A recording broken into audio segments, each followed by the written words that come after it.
Hello दोस्तों, how are you. आशा करता हूँ आप सभी अच्छे होंगे। मैं धर्मेंद्र आप सभी को अपने यूट्यूब चैनल कैरियर विन में स्वागत करता हूँ। आइए हम अपने नाउन सीरीज को आगे बढ़ाते हुए आज कुछ नाउन के बारे में आगे जानेंगे। आइए हम अब जानते हैं कुछ ऐसा कंफ्यूजिंग नाउन जो हमेशा इन दो शब्दों में हम कंफ्यूज होते रहते हैं, क्योंकि दोनों का लगभग थोड़ा सा मिलता जुलता अर्थ होता है। थोड़ा सा उसके मीनिंग में अंतर है। उस अंतर को आप बढ़िया से नहीं डिफ्रेंशिएट कर पाइएगा तो आप एक दूसरे के स्थान पर इसके स्थान पर इसके स्थान पर इसका इस्तेमाल कर दीजिएगा। एक दूसरे के स्थान पर अदला बदला यूज हो जाता है और वह गलत हो जाता है। तो वही ये कुछ हमारे 1 2 3 4 5 जो ऐसे इंटरचेंजेबल है जो एक दूसरे का स्थान पे यूज हो जाते हैं, उन्हीं को हमको जानना है। एक अच्छे से अर्थ जान लेंगे तो हम सही माने में जब इसका अर्थ जानेंगे तो हम इसका गलत यूज नहीं कर सकते। जैसे फर्स्ट जो है पहला देखिए कि वेडिंग और मैरिज। वेडिंग का मतलब होता है जो सेरेमनी होता है, जो फंक्शन होता है, जो इवेंट होता है, जो शादी पर जो फंक्शन इवेंट होता है उसको वेडिंग बोला जाता है। वेडिंग मतलब जो मान लीजिए जो मैरिज हो रहा है दो आदमी का, उस वक्त देखिएगा बहुत सारा फंक्शन आयोजित किया जाता है, इसमें नाच बाजा बहुत सारे कार्यक्रम चलते रहते हैं। उस सेरेमनी में जो सारा जो इवेंट जो वहां हो रहा है उसको वेडिंग बोला जाता है। और मैरिज क्या होता है, तो जो दो आदमी शादी कर रहा है उसका जो रिलेशनशिप है वो मैरिज है। मैरिज मात्र जो दो आदमी जो है उसके बीच का जो रिलेशनशिप है, बॉन्डिंग है, जो स्टेट है वो मैरिज है। ना कि जो वहां सारा जो चीज हो रहा है उसको इवेंट बोलेंगे। जो इवेंट हो रहा है वहां पे, जो इवेंट जो फंक्शन हो रहा है उसको हम वेडिंग बोलते हैं, उसको मैरिज नहीं बोलते हैं। मैरिज होता है जो उन दोनों आदमी के जो बीच रिलेशनशिप जो बन गया, जो वहां पे कर्मकांड के द्वारा जो दो आदमी को एक कर दिया गया, जो मिलन हो गया, उसको मैरिज बोलते हैं। उस जो रिलेशनशिप होता है जो दोनों आदमी के बीच का, उसको मैरिज बोलते हैं। तो मैरिज शादी में सब कोई जाता है, तो वेडिंग में हम लोग क्या करते हैं, हम लोग क्या अटेंड करने जाते हैं। शादी में हम लोग किस में पार्टिसिपेट करते हैं, वेडिंग में कि मैरिज में। मैरिज में जो दूल्हा दुल्हन पार्टिसिपेट करते हैं, लेकिन उसके साथ जितने भी बाराती जाते हैं वे सारे वेडिंग में जाते हैं, ना कि मैरिज में जाते हैं। ठीक है, तो कोई कह रहा है कि हम इसके मैरिज में जा रहे हैं, तो नहीं भाई, मैरिज में नहीं जा रहे हो, उसको वेडिंग में तुम जा रहे हो। जो सेरेमनी हो रहा है उसको अटेंड करने जा रहे हो।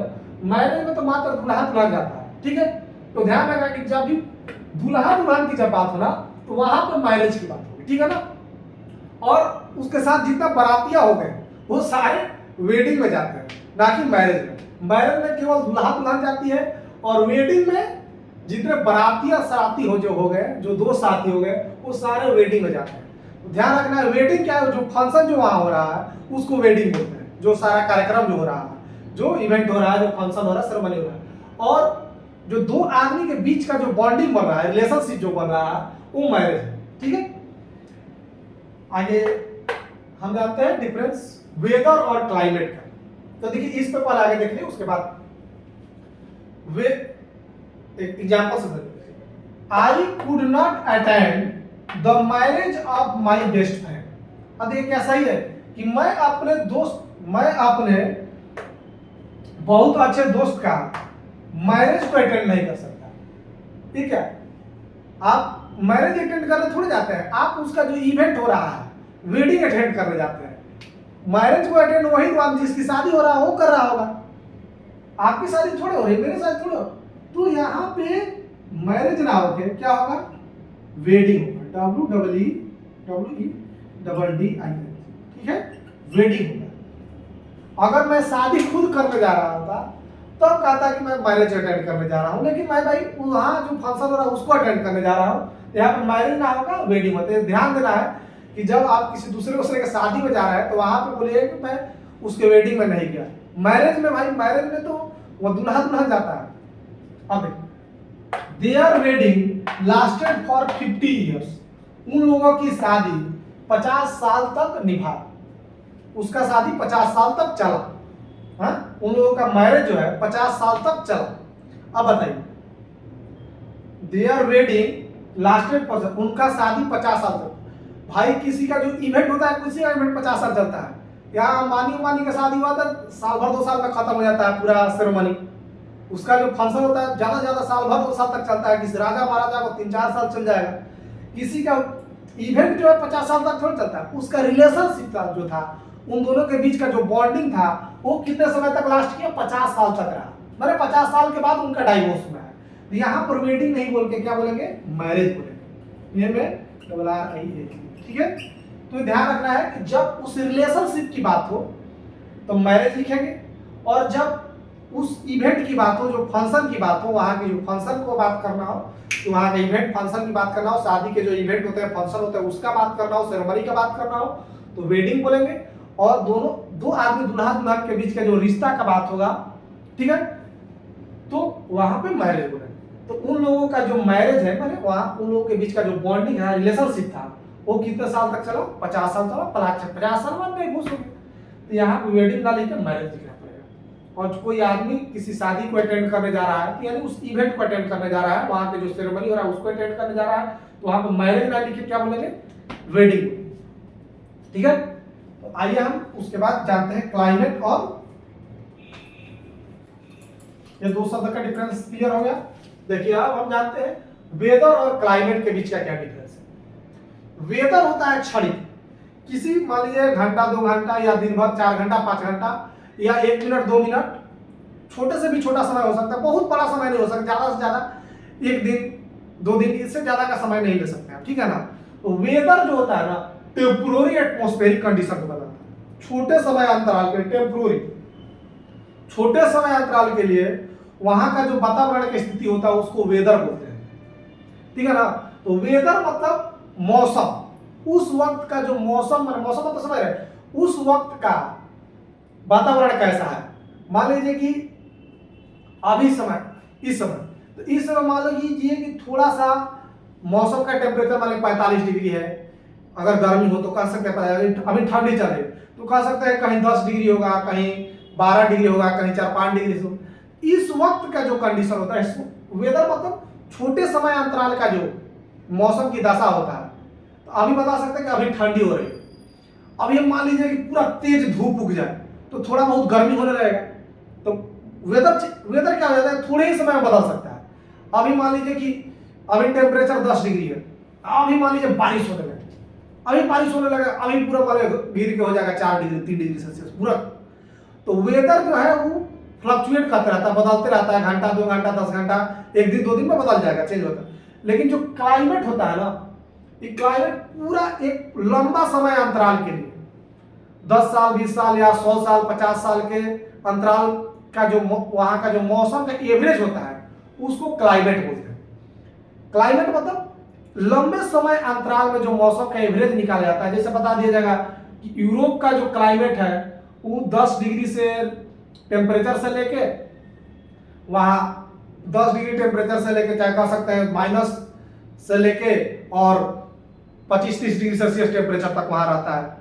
अफ्रीका के जो इक्वेटर पर के कंट्री का टेम्परेचर क्लाइमेट बताना हो तो बोल सकते हैं कि वहां एवरेजन टेम्परेचर 25-30 डिग्री सेल्सियस से लेके 50 डिग्री सेल्सियस तक रहता है। तो वहां की जैसे क्लाइमेट क्या होता है, क्या बताते हैं ना कि भाई यहाँ की क्लाइमेट जो है ठंडी वातावरण ठंडा है, यहाँ यूरोप का क्लाइमेट ठंडा है, एशिया का क्लाइमेट मिला जुला कर बीच बीच का है, थोड़ा सा उधर अफ्रीका की तरफ चल जाइएगा जो इक्वेटर वाले है तो उसका जो क्लाइमेट है हॉट है, गर्म है। तो क्लाइमेट जो होता है लंबे समय अंतराल का जो मौसम होता है ना उसका एवरेज होता है, ठीक है ना। तो लंबे समय अंतराल के दौरान वहां का जो मौसम को एवरेजन जो बताया जाता है कि एकदम औसत जो एवरेज बताया जाता है उसको क्लाइमेट बोलते हैं। तो वेदर होता है टेम्पोररी, इसलिए कह रहे हैं कि मौसम की तरह तुम भी बदल तो ना जाओगे, यानी क्षणिक। मौसम क्या होता है, क्षणिक होता है, ये तुरंत चेंज हो जाएगा, 2 घंटा 4 घंटा 1 दिन में बदल जाएगा भाई। तो मौसम क्षणिक होता है, मौसम बदलते रहता है। लेकिन क्लाइमेट जो होता है एवरेज निकाला जाता है, तो इसलिए वो क्लाइमेट लगभग बहुत समय अंतराल बाद कहीं क्लाइमेट बदलता है। जैसा आज कह कि क्लाइमेट पर ग्रीन हाउस इफेक्ट के चलते क्लाइमेट बदलने का खतरा है कि जो मान लीजिए जो पोलर वाले हैं वहां पे बहुत अभी ठंडी है, कहीं ऐसा समय आएगा पोल पर भी बहुत ज्यादा गर्मी हो जाता है। यहाँ की क्लाइमेट चेंज हो गया, पहले ठंडा वहां रहता था अब गर्म होने लगा। तो क्लाइमेट चेंज बहुत बड़ा खतरा हो जाता है कि क्लाइमेट चेंज करता है तो बहुत सारा वहाँ के जीव जंतु जो रहने वाले हैं विलुप्त हो जाएंगे।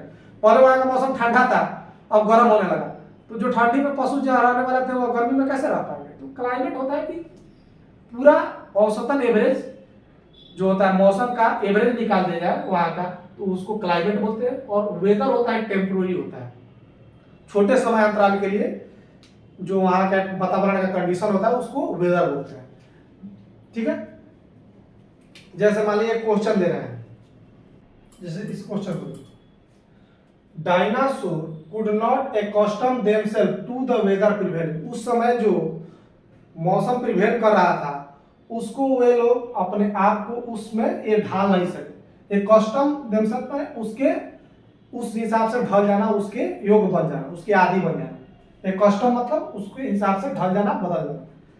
तो dinosaur could not accustom themselves to the weather prevailing या क्लाइमेट।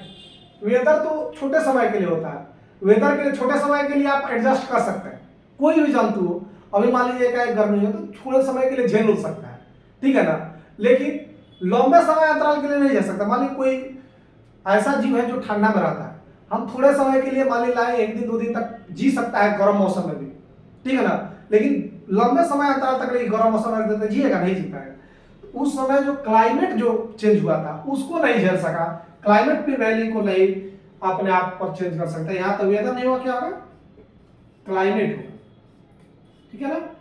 उस क्लाइमेट को नहीं झेल सकता, उस लंबे समय अंतराल का जो मौसम यदि चेंज हो गया था, मौसम चेंज हो गया था, उसको नहीं झेल पाया, खत्म हो गया डायनासोर, तो क्लाइमेट हो गया पर वे। जैसे मान लीजिए हम कह दें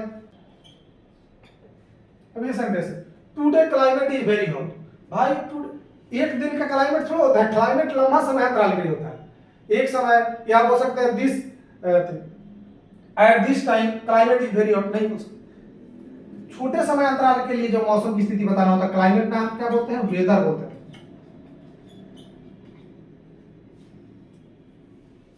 ठीक है। तो छोटे समय अंतराल के लिए मौसम की जानकारी देना हो तो इसलिए आता है कि वेदर फोरकास्ट, क्लाइमेट फोरकास्ट थोड़ा आता है। देखते हैं जैसे लिखा रहता है वेदर फोरकास्ट, यानी छोटे समय अंतराल के लिए बताता है कि मौसम कैसा रहेगा, अभी बारिश होगा या गर्मी होगा, या धूप उगेगा, सन निकलेगा कि नहीं निकलेगा। तो छोटे समय अंतराल के लिए जब मौसम के बारे में जानकारी देंगे तो वहां पे वेदर होगा, और लंबे समय अंतराल के लिए जब वहां का मौसम की स्थिति के बारे में बताया जाएगा पूरा एकदम एवरेज है, तो उसको क्लाइमेट बोलते हैं, ठीक है ना। तो इसलिए अलग अलग जगह के बताया जाता है, यूरोप का क्लाइमेट ऐसा है, ठीक है ना। तो क्लाइमेट क्या होता है कि पूरे लंबे समय अंतराल के दौरान वहां रहने वाला जो एवरेज टेम्परेचर, जो भी वेदर का कंडीशन है उसका जो एवरेज निकाला जाता है उसे बोलते हैं क्लाइमेट। और टेम्पोररी समय के लिए जो वेदर होता है, टेम्पोररी समय के लिए जो एटमॉस्फेरिक कंडीशन होता है उसको क्या बोलते हैं, वेदर बोलते हैं। अब जानते हैं हैबिट और कस्टम में। हैबिट होता है इंडिविजुअल आदमी का, हैबिट मतलब आदत, एक आदमी का जो आदत होगा ना तो उसको बोलेंगे हैबिट।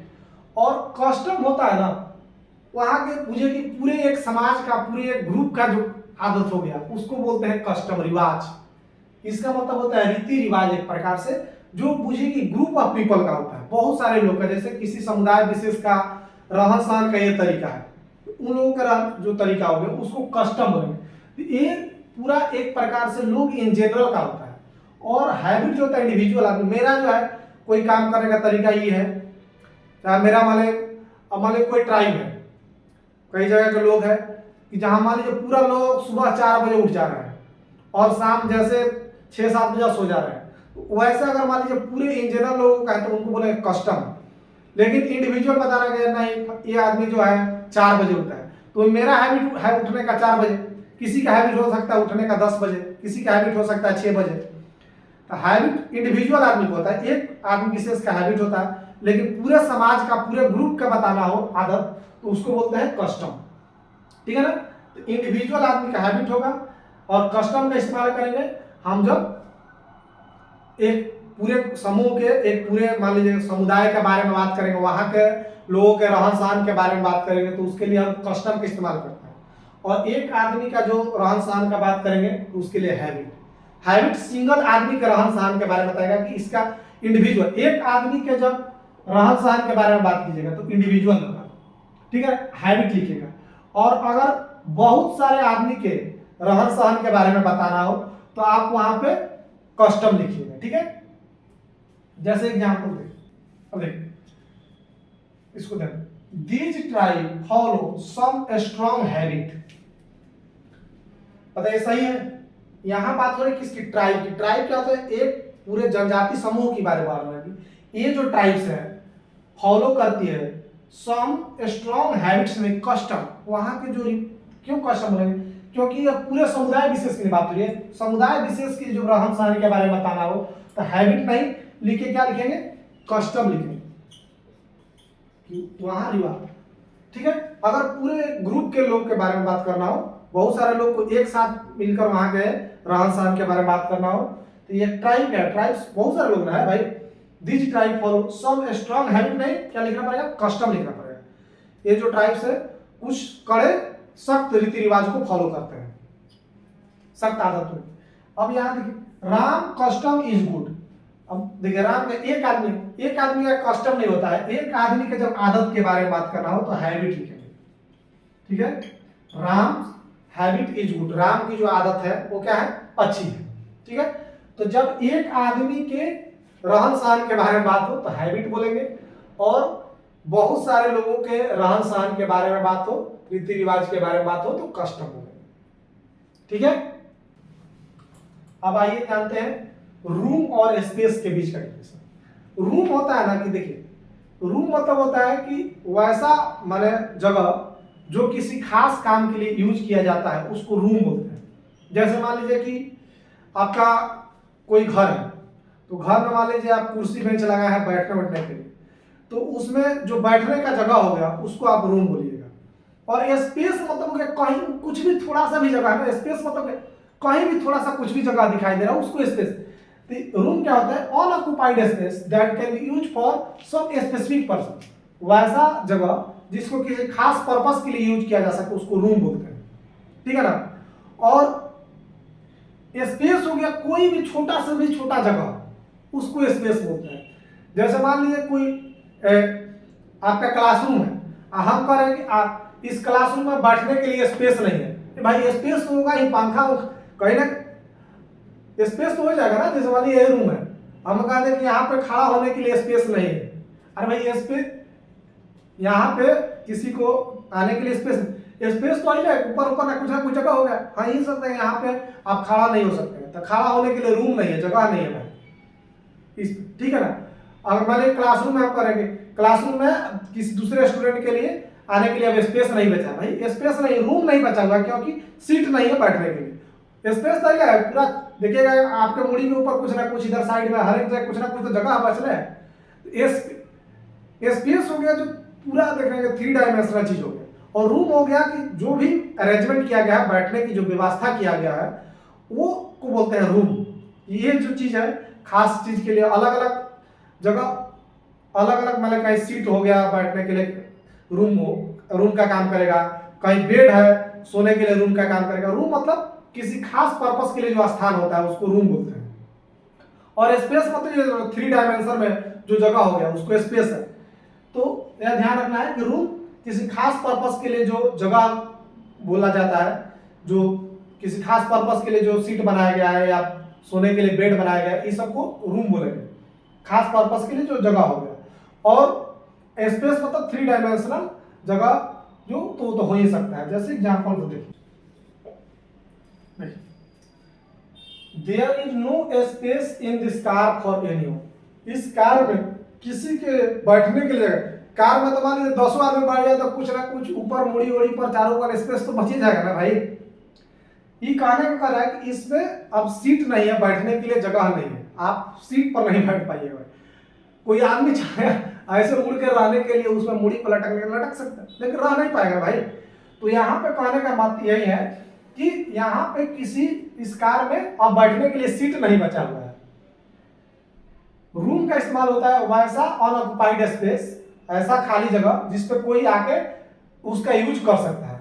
इस कार में अब यूज करने वाला जगह नहीं बचा है, आप बैठ नहीं सकते हैं, तो आप स्पेस नहीं कहोगे, क्या बोलिएगा, room. There is no room in this car for anyone, ठीक है ना। स्पेस तो कुछ ना कुछ बच ही जाएगा। हाँ, अगर कुछ बोरा झोरा में कोई सामान ठूस के पूरा भरना है, कहीं खाली कुछ भी जगह नहीं दिखाई दे रहा है, तो उसमें बोल सकते हैं कि कोई स्पेस नहीं बचा। जैसे इसमें देखिए, there is no space in this bag, इस बैग में कोई स्पेस नहीं बचा। रूम यहाँ पर यहाँ देखते हैं झोरा बोरा में मान लीजिए गेहूं भरना है, पूरा एकदम टकेज के भर दिए, कोई खाली जगह नहीं है।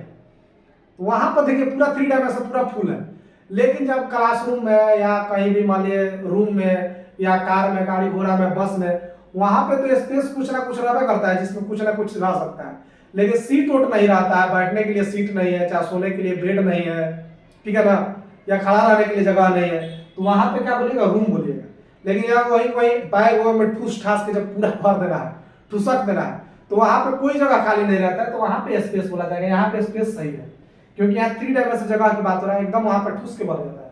लेकिन रूम होता है किसी खास पर्पस के लिए जो यूज करने वाला जगह होता है, उसको रूम बोलते हैं।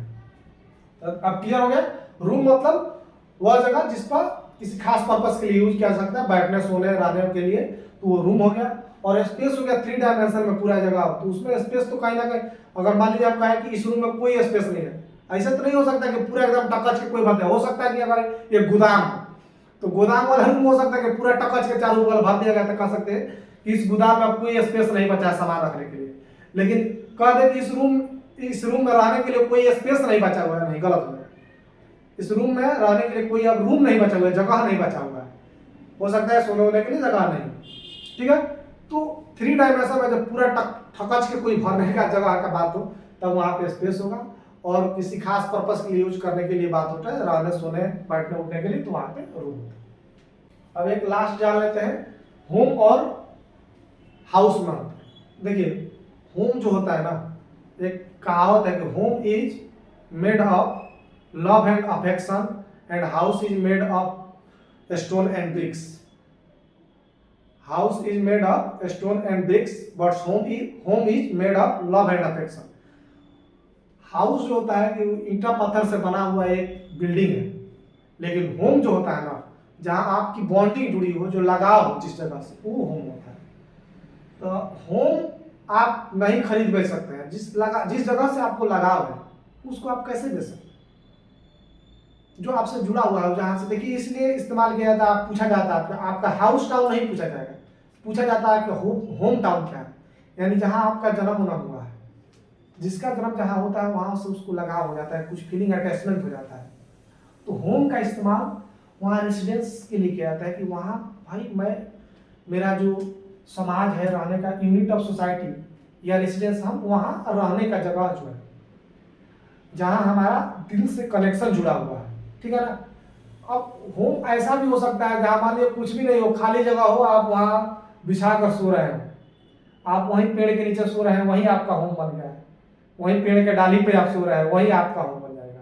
या घास फूस या दो क्या किए, बांस गाड़ के टेंट खड़ा कर दे, वहीं आपका होम बन जाएगा। होम के लिए किसी भी बिल्डिंग स्ट्रक्चर की जरूरत नहीं। लेकिन हाउस में होता है कि ये बिल्ट स्ट्रक्चर है, ये ईंटा पत्थर से बना हुआ एक चीज है जिसको हाउस बोलते हैं। तो आप हाउस को खरीद बिक्री कर सकते हैं, ठीक है ना। लोग हाउस को रेंट पर देता है, चाहे रेंट पर लेता है, होम को आप रेंट पर नहीं दे सकते। आपका कनेक्शन है भाई, आप कैसे दो, हाउस बिल्डिंग आपका भाई रेंट पर दिया हो, जिससे आपके अटैचमेंट फीलिंग जुड़ी, उसको कैसे दे सकते हैं। आपकी कोई फीलिंग को खरीद सकता है, आपके जज्बात को, आपके फीलिंग को, जो आपका इमोशन है, आपका जो प्यार अफेक्शन है, उसको कोई खरीद बिक्री नहीं कर सकता है। तो होम का जब भी बात होगा तो बुझेगा आपका अटैचमेंट के बारे में बात हो रहा है, तो वो होम है। और हाउस का मतलब जो बिल्डिंग स्ट्रक्चर के बारे में बात हो, जो ईंटा पत्थर का जो ये बना हुआ घर है उसका बात है, तो वो बिल्डिंग स्ट्रक्चर है। जैसे कोई मान लीजिए कहीं दूर आ रहा है, तो जिसका मान लीजिए कि मैं यहाँ रह रहा हूँ, तो इस बिल्डिंग से मेरा कुछ लगाव थोड़ा है, मैं यहाँ रहने के लिए कुछ समय के लिए रह रहा हूँ, तो ये हाउस है। लेकिन जो मेरा घर है जहाँ से मैं बिलोंग करता हूँ, वो मेरा जो है वो मेरा होम है, वहाँ मेरा फीलिंग जुड़ा हुआ है, वहाँ कुछ भी नहीं मिले, आदमी खाली ऐसा भी पड़े रहता है, खुश रहता है। तो इमोशन की जहाँ अटैचमेंट की बात हो, तो इसके हाउस से याद रखना है कि home is made of love and affection and house is made of stone and bricks. House तो ईंटा पत्थर से बना होता है, और होम है जो प्यार, इसमें लव और अफेक्शन जुड़ा हो, जिसको आप खरीद बिक्री नहीं कर सकते। एक एग्जांपल क्या है जरूर देखते हैं। जैसे they have brought a new home in Delhi, वह दिल्ली में एक नया घर खरीदे हैं। देखिए आप अभी बताया कि होम का मतलब क्या होता है, एक ऐसा रिलेशनशिप जहाँ से आपका फीलिंग और इमोशन जुड़ा हुआ हो, आपका इमोशनल अटैचमेंट।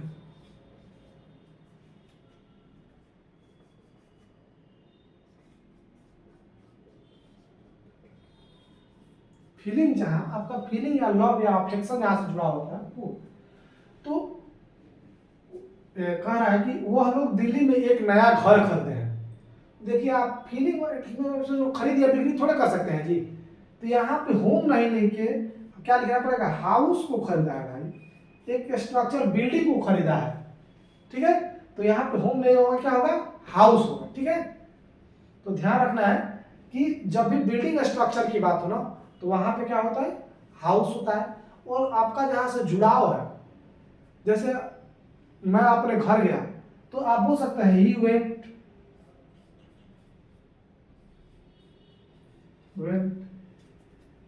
होम, होम बोल सकते हैं या हाउस बोल सकते हैं। अगर आपका उस बिल्डिंग से इमोशनल अटैचमेंट नहीं है तब हाउस।